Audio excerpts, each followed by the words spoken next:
નમસ્કાર, હું છું માર્ગી. આપની સાથે હેડલાઇન્સમાં આપ સૌને સ્વતંત્રતા પર્વની ખૂબ ખૂબ શુભકામનાઓ. અને વાત કરીએ મુખ્ય સમાચારોની તો ભારત અને પાકિસ્તાનના વિભાજન સમયે એક પુસ્તકના પણ ભાગલા પડ્યા હતા. જી હા, ભારત પાકિસ્તાનનું વિભાજન તો 15મી ઓગસ્ટે થયું અને જમીનનું વિભાજન રેડક્લિફે કર્યું, પરંતુ બાકી માલ સામાન બંને દેશોની સંમતિથી વહેંચાતો હતો. એ સમયે એન્સાયક્લોપીડિયા ઓફ બ્રિટાનિકા નામના એક પુસ્તકને લઈને નહેરુ અને જિન્ના ઝઘડી પડ્યા હતા. બંને તેને પોતાના દેશમાં રાખવાની માંગણી કરી હતી. અંતે કોઈ ઉકેલ ન આવતા આ પુસ્તકને પણ ભારત અને પાકિસ્તાનની જેમ બે ભાગમાં વહેંચી દેવાયું હતું, જેમાંથી એક ભાગ ભારતમાં છે અને એક ભાગ પાકિસ્તાનમાં છે. દિલ્હીના લાલ કિલ્લા પરથી દેશને સંબોધિત કરતી વખતે વડાપ્રધાન શ્રી મોદીએ વધુ એક મોટી જાહેરાત કરી છે. તેમણે કહ્યું છે કે દિવાળી પર ખૂબ જ મોટી ભેટ દેશવાસીઓને મળવાની છે. અમે નવી પેઢી માટે જીએસટી સુધારા લાવી રહ્યા છીએ. રોજિંદી વસ્તુઓ સસ્તી થશે. પ્રધાનમંત્રી આજથી વિકસિત ભારત યોજના લાગુ કરી રહ્યા છે. સરકાર પોતાનું પહેલું કામ કરનારા યુવાનોને 15,000 રૂપિયા આપશે. આ યોજના 1 લાખ કરોડ રૂપિયાની છે. ગૂગલે મુસાફરોને સસ્તી અને શ્રેષ્ઠ ફ્લાઇટ ટિકિટ શોધવામાં સહાય કરવા માટે એક નવું AI tool flight deals launch કર્યું છે. આ ટૂલ ગૂગલ ફ્લાઇટ્સ પર ઉપલબ્ધ રહેશે અને યુઝર્સને સરળ વાતચીત જેવા અંદાજમાં ટ્રીપ પ્લાન કરવાની સુવિધા ઉપલબ્ધ કરાવશે. હાલ બીટા વર્ઝનમાં ઉપલબ્ધ આ સુવિધા આગામી અઠવાડિયે ભારત, અમેરિકા અને કેનેડામાં શરૂ થશે, જેથી રિયલ ટાઈમમાં સસ્તી અને સારી ફ્લાઇટ ડીલ્સ મળી શકે. સ્વતંત્રતા દિવસે બર્દવાનમાં એક ભયાનક અકસ્માત થયો છે. આજે સવારે ફુગુપુર વિસ્તારમાં રાષ્ટ્રીય ધોરીમાર્ગ ઉપર શ્રદ્ધાળુઓથી ભરેલી એક બસ પાર્ક કરેલા ટ્રક સાથે અથડાઈ હતી. ઘટના સ્થળે 2 મહિલાઓ સહિત 10 લોકોના મોત થયા છે અને 30 લોકો ગંભીર રીતે ઘાયલ થયા છે. શ્રદ્ધાળુઓથી ભરેલી આ બસ કોલકાતાથી દુર્ગાપુર જઈ રહી હતી. અકસ્માતમાં બર્દવાનના નવાબ હાટ ફુગુપુર વિસ્તારમાં રાષ્ટ્રીય ધોરીમાર્ગ નંબર 19 ઉપર થયો હતો. પોલીસે આ મામલે વધુ તપાસ હાથ ધરી છે. હવામાન વિભાગે 19મી ઓગસ્ટ સુધી ગુજરાતમાં ભારે વરસાદની આગાહી કરી છે. 15 થી 19 ઓગસ્ટ દરમિયાન 4 વરસાદી સિસ્ટમ સક્રિય થવાથી રાજ્યભરમાં વરસાદનું જોર વધશે. ઉત્તર અને દક્ષિણ ગુજરાત, અમદાવાદ અને ગાંધીનગરમાં ભારે વરસાદની શક્યતા છે, જ્યારે કે અન્ય જિલ્લાઓમાં સામાન્યથી મધ્યમ વરસાદની આગાહી છે. 17મી ઓગસ્ટે વરસાદનું જોર વધુ રહેશે અને 20મી ઓગસ્ટ સુધી ભારેથી અતિ ભારે વરસાદની સંભાવના છે. નવસારીમાં પારસી સમાજે તરોટા બજારની અગિયારીમાં 1395મું નવું વર્ષ ભવ્ય રીતે ઉજવ્યું છે. હજારો વર્ષ પહેલા ઈરાનથી સંજાણ બંદરે આવેલા પારસીઓએ નવસારીને નવસારી નામ આપ્યું હતું, જે બાદમાં નવસારી તરીકે પ્રચલિત થયું. 10 દિવસના મુક્તાદ બાદ નવા વર્ષની શરૂઆત થઈ છે. 200 વર્ષ જૂની અગિયારીમાં વહેલી સવારથી જ લોકોની ભીડ જામી હતી. અહીં ઈરાનથી લાવેલો પવિત્ર અગ્નિ સૌપ્રથમ સ્થાપિત કરાયો હતો, જે બાદમાં ઉદવાડા ખસેડાયો હતો. સર્વ પારસી ભાઈ બહેનોને હેડલાઇન્સની ટીમ તરફથી નવરોઝની ખૂબ ખૂબ શુભકામનાઓ. જમ્મુ કાશ્મીરના કિશ્તવાડ જિલ્લામાં વાદળ ફાટવાથી 60 લોકોના મોત થયા છે, જેમાં CISFના 2 જવાન પણ સામેલ છે. 200 લોકો ગુમ થયા છે અને 100થી વધુ ઈજાગ્રસ્ત થયા છે, જેમાંથી 37ની હાલત ગંભીર છે.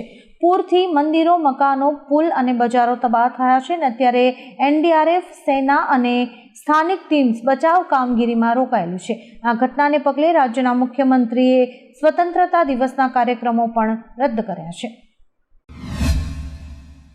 બિહારના શેખપુરા જિલ્લાના ઘાટ કસુંબા પ્રખંડના મધ્ય વિદ્યાલયમાં 9 શિક્ષક શિક્ષિકાઓએ 4.5 ફૂટ ઊંડા પાણીમાં ઘૂસીને સ્વતંત્રતા દિવસ ઉજવ્યો અને ધ્વજારોહણ પણ કર્યું. હરોહેર અને ગંગા નદીના પૂરથી પ્રખંડ 15 દિવસથી ઘેરાયેલો છે, જેના કારણે 17 શાળાઓ બંધ છે. ભારે પ્રવાહ અને જોખમ હોવા છતાં શિક્ષકોએ રાષ્ટ્રીય કાર્યક્રમ યોજી દેશપ્રેમનું ઉદાહરણ પૂરું પાડ્યું છે. જમ્મુ અને કાશ્મીરમાં 8 વર્ષ બાદ કોઈ ચૂંટાયેલા CMએ સ્વતંત્રતા દિવસ પર ધ્વજવંદન કર્યું છે. CM ઉમર અબ્દુલ્લાહે શ્રીનગરમાં રાષ્ટ્રીય ધ્વજ ફરકાવ્યો અને સમારોહનું અધ્યક્ષપદ સંભાળનાર પ્રથમ CM પણ બન્યા.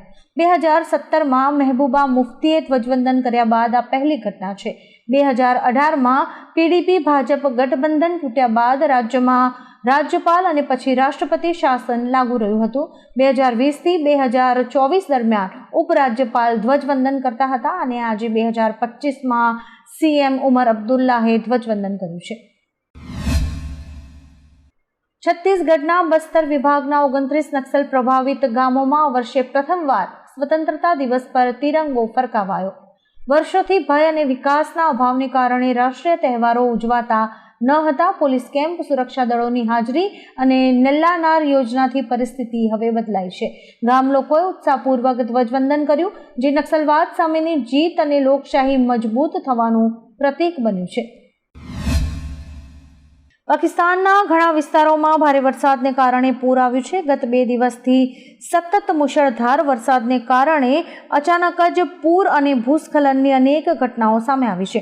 અત્યાર સુધીમાં 24 લોકોના મોત થયા છે, જ્યારે કે અનેક લોકો ગાયબ થયા છે.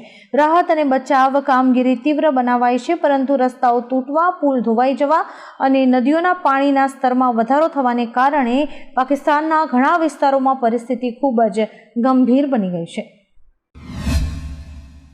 બોલિવૂડની લોકપ્રિય કોર્ટ ડ્રામા સિરીઝ જોલી LLB 3 ફરી એકવાર મજેદાર ટકરાવ લાવશે.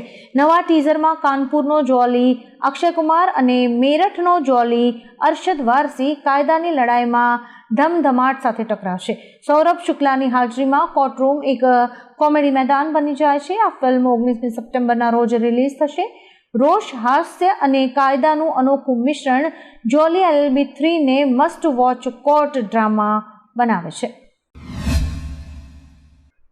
શુભમન ગિલના T20 ઇન્ટરનેશનલમાં કમબેક તથા એશિયા કપ 2025માં કેપ્ટન બનવાની અટકળો ખોટી સાબિત થઈ શકે છે.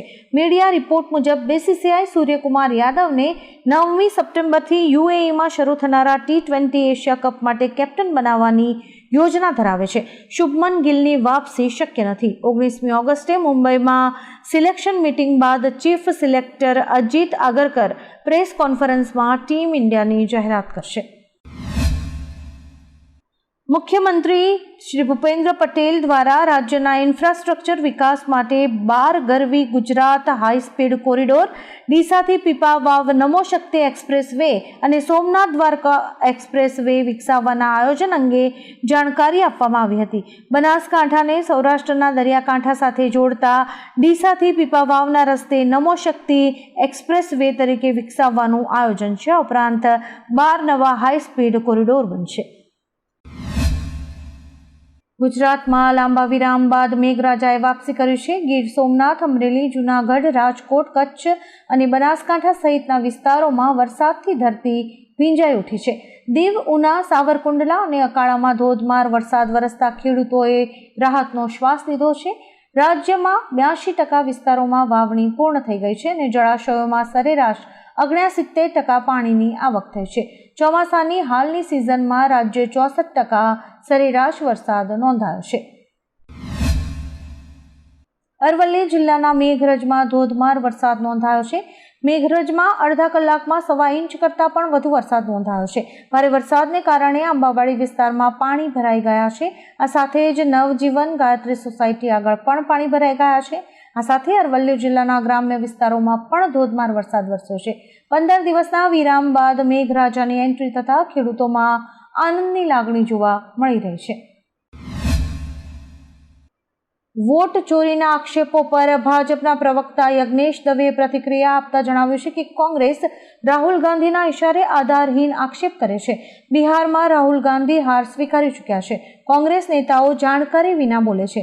જો ડબલ વોટિંગ થયું હોય તો તેઓ પુરાવો રજૂ કરે. હાલમાં 5 રાજ્યોમાં કોંગ્રેસની સરકાર છે, તો શું ત્યાં વોટ ચોરી ન થઈ? કોંગ્રેસના આક્ષેપોને તેમણે પાયા વિહોણા ગણાવ્યા છે અને સામે તેમણે પુરાવા માંગ્યા છે. આજથી રાજ્યમાં વરસાદના નવા રાઉન્ડની શરૂઆત થઈ ચૂકી છે. હવામાન વિભાગ દ્વારા અનેક જિલ્લાઓમાં અત્યારથી જ ઓરેન્જ એલર્ટ અપાયું છે. સૌરાષ્ટ્ર અને કચ્છના ઘણા જિલ્લાઓમાં ભારેથી અતિભારે વરસાદ થાય તેવી શક્યતા છે. આ સાથે સૌરાષ્ટ્રના ઘણા જિલ્લામાં 10 ઇંચ કરતાં પણ વધુ વરસાદ થાય તેવી પણ શક્યતા છે. ભારે વરસાદને કારણે ઘણા જિલ્લાઓમાં પૂર આવે તેવી શક્યતા છે. આ વરસાદી દોર 20મી ઓગસ્ટ સુધી યથાવત રહેશે.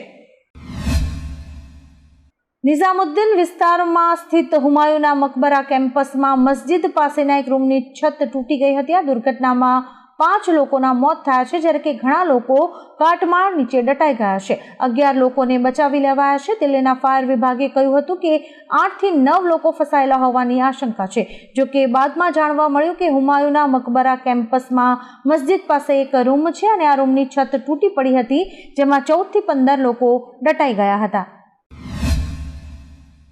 આવા જ કેટલાક રસપ્રદ સમાચારો નિહાળવા માટે અમારી YouTube ચેનલને લાઇક, શેર અને સબસ્ક્રાઇબ કરો અને જોતા રહો હેડલાઇન્સ.